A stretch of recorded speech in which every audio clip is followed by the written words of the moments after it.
Imagine this. You are walking into a quiet room 10 years from now, and in the other side of the table, there sits someone who is very familiar to you. Looks little older than you, maybe wiser than you, or maybe little tired too.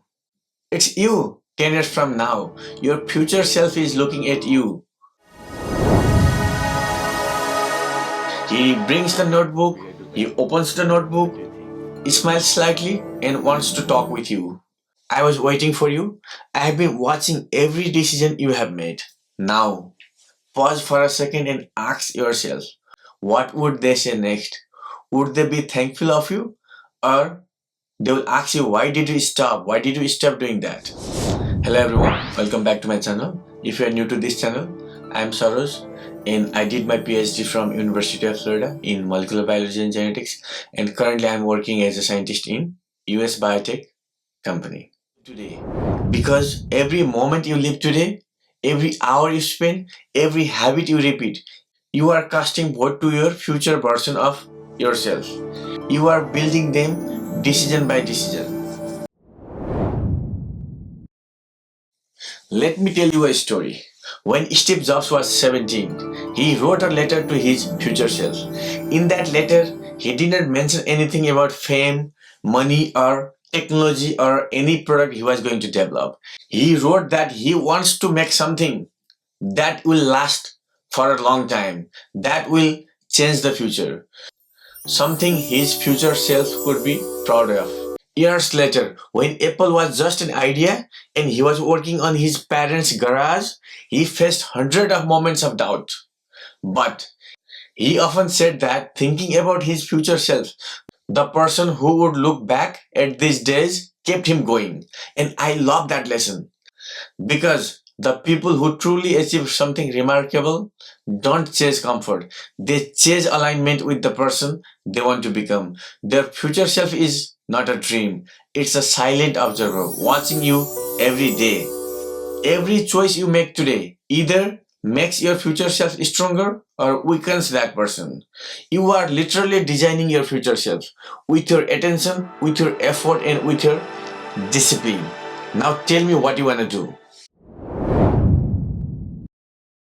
And there is actually science behind this idea.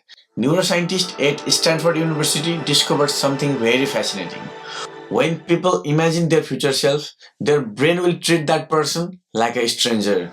That's why we procrastinate. That's why we always say, I'll do it tomorrow. That's why we are chasing comfort today.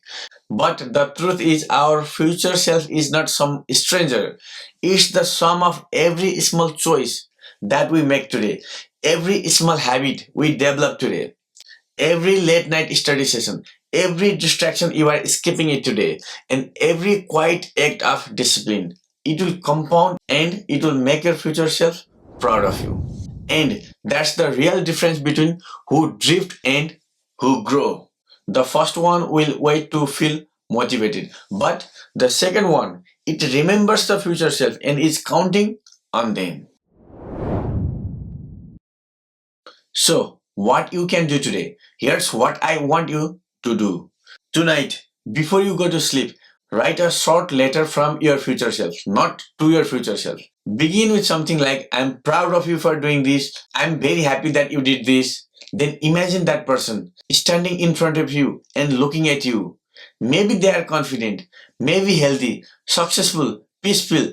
Decide what you want and ask yourself, what did they do daily to become that person? And ask yourself, what did they do every day to become that version of themselves? Then tomorrow, do one of those things. Just one. You don't need to do everything. You can start reading some pages of the book. You can take a 30-minute walk. You can wake up on time. Because consistency, not intensity, is how you choose the gap between who you are and who you want to become. James Clear, in his one of the most popular book, Atomic Habits, has written, every action you take is a vote for the person you want to become. So, when you are casting your vote today, cast it wisely. Your future self is watching you. The biggest regrets in life are never about what we did. It's all about what we did not do when we get a chance. Do something, even small, that your future self will thank you for.